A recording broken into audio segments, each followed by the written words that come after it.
Okay, so different lighting situation, different change here, different talk about.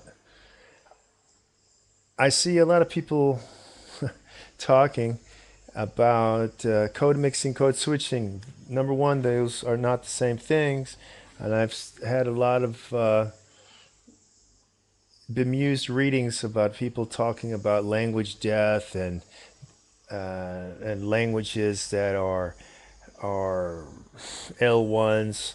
when they're not L1s, etc.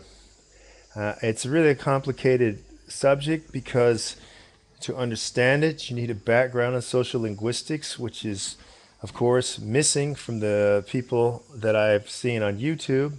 Also missing from the. I made a comment on the last video that years ago I used to go to the How to Learn Any Language forum. Before it was actually this gigantic forum. Now it's this gigantic forum, and it's got all these people babbling about all sorts of different things, and basically they don't know what they're talking about. They're just a bunch of language aficionados babbling in non-scientific, pseudo-intellectual terms about all sorts of things. And one of the things I noticed was a topic about Tagalog is dying. Well, you know, this is what happens, okay? So a lot of people complaining about the way I talk. If you go to a real academic setting, and I'm not talking about your little, kiddie feel good about yourself North American high school settings. I'm talking about rigorous academic university settings. You don't get treated as if, oh, that's good, you're wrong, but it's okay. No, you got to eliminate that stuff. So what I'm doing is the same thing. So basically, when I say anybody who's stupid enough to say that Tagalog is dying has no understanding of the language policy, languages in the Philippines, and has no idea about one specific term that covers what's going on there, diglossia. Now, I had some talk with some guy who wanted to tell me about Yiddish, Western or Eastern, as being the L1. It's not an L1. People don't grow up as monolingual Yiddish speakers. It doesn't happen, you know. So I was trying to explain to him. He was trying to describe facets of diglossia, but he didn't even know what diglossia meant. And this is one of the biggest problems. Diglossia. A lot of people on here are going to think that the YouTube crowd, the people on the how to, they don't even mention the name because they don't know it, because they don't know social linguistics. They're not linguists. Again, they're not linguists. This is the biggest thing. You got a bunch of idiots talking about languages, but there's a whole science that yes, you have to go to school for. Yes, you have to have credentials for. You talking out of your ass does not make you a linguist, because you want to think, I have an opinion. Who cares if you have an opinion? You might have an opinion on NASA too. Do you get to go around and tell them how to do their flight trajectories?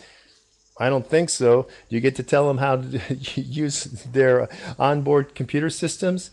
I don't think so. So the same thing. Stay away from languages with your hackneyed views.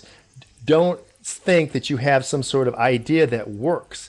It's clear to anybody with any sort of gumption that you can go to school, learn linguistics academically, and actually know what you're talking about. It just takes a bunch of effort. This may be also the other reason I noticed that Alexander Arguelles has left that board. He's a philologist, and people were not responding to him. They weren't fledgling academics, which is what I think he was hoping for. They're just they're just common slobs who want to babble their opinions, and they won't cite evidence, they won't look up things, they won't research things, they expect everyone to do it for them.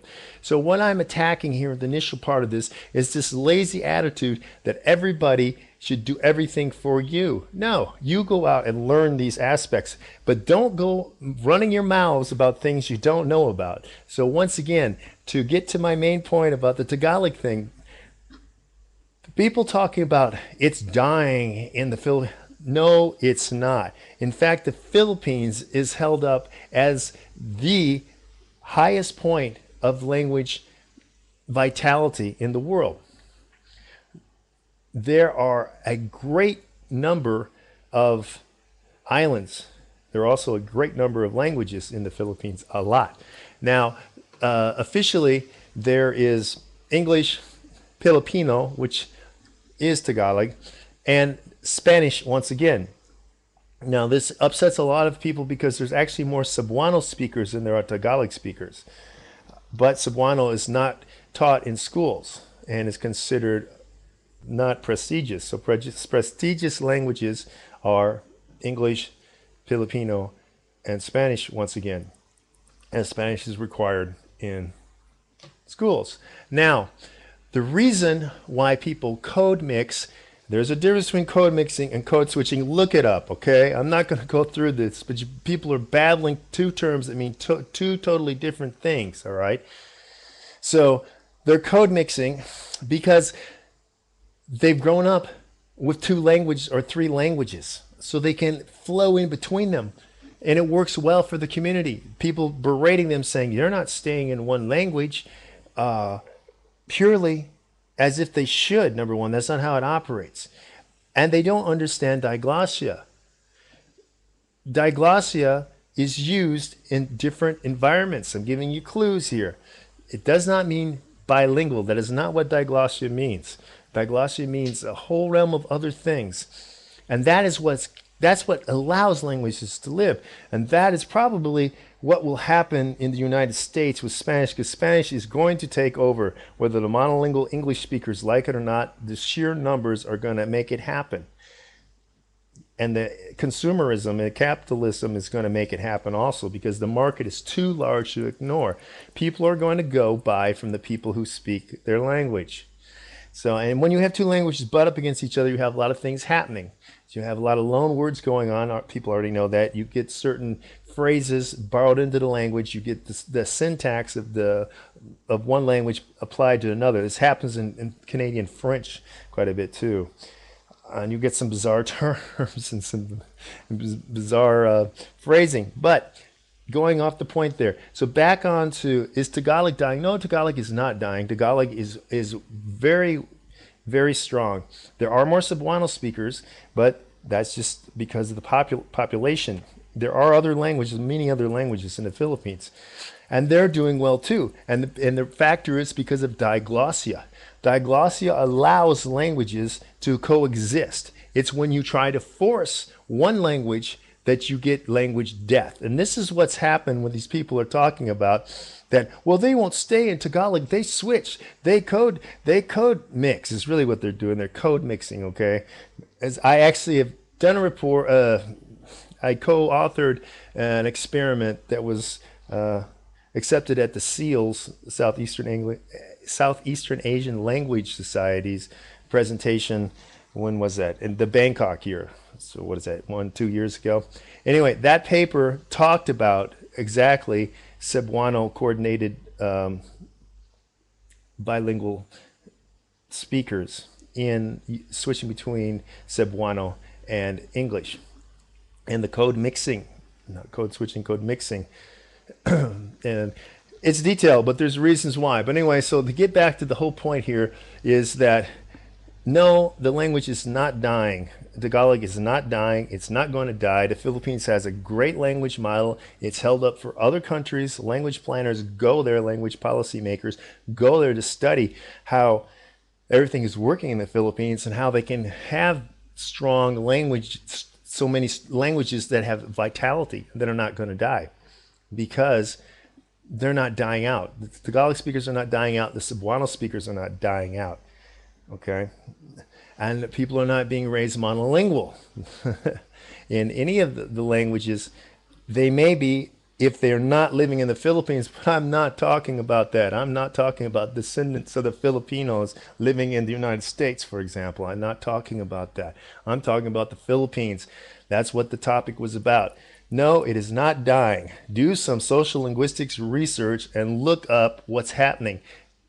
The main thing you can learn from me yelling at you is that you need to get off your ass and do the work yourself. Quit writing to me, asking me to hand you things. Quit saying, well, I want to know about this, I want to know about that. Then look it up.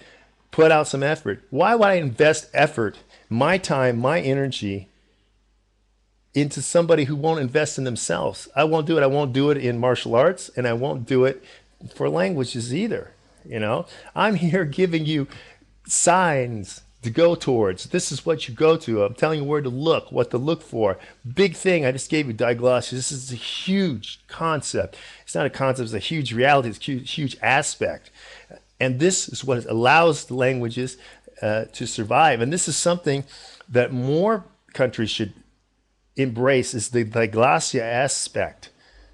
And so speaking about that, that about handles it about the how to learn any language form, which is once again non-academic. Oh, and a lot of people say, well, how come? Because real linguists have real forms where only linguists hang out. They won't abide these stupid comments. They won't abide by people who don't have the prerequisite knowledge of things. You know, these people are hackneyed talking about phonetics, hackneyed talking about syntax and morphology, hackneyed talking about, well, this changes different. When it's in this position, the word changes its usage. This word category, is it an adverb? Is that, well, you need to explore other things such as role and reference grammar, but that may be way beyond you if you don't have any sort of idea about linguistic theory to begin with. Okay, it's a theory, linguistic reality. Okay, and no, not every language does what every other language does. That's the whole point about Van Balen's RRG, was to look at how durable differs from English, differs from this, differs from that, and the things are not the same. You know, the Sapir-Whorf hypothesis is actually very true and has been once again being supported by current research. Again, a lot of people don't like it, but that doesn't matter if you like it. You don't have to like gravity. You have to deal with it. Same thing here. But anyway, so real name, real photo, no trolling. I'm tired of it. People coming here to complain, the sycophants for certain other YouTube people. I don't care. And you could get a real name, then get a real name. And the Australian guy who speaks a crap version of English trying to run his mouth about my Spanish, he doesn't even speak Spanish. Gilipollas. Vete a la mierda, eh? Joder, coño. I could go on, but I would make a 40-minute video. Anyway, okay. So that's a little injection of reality into this all.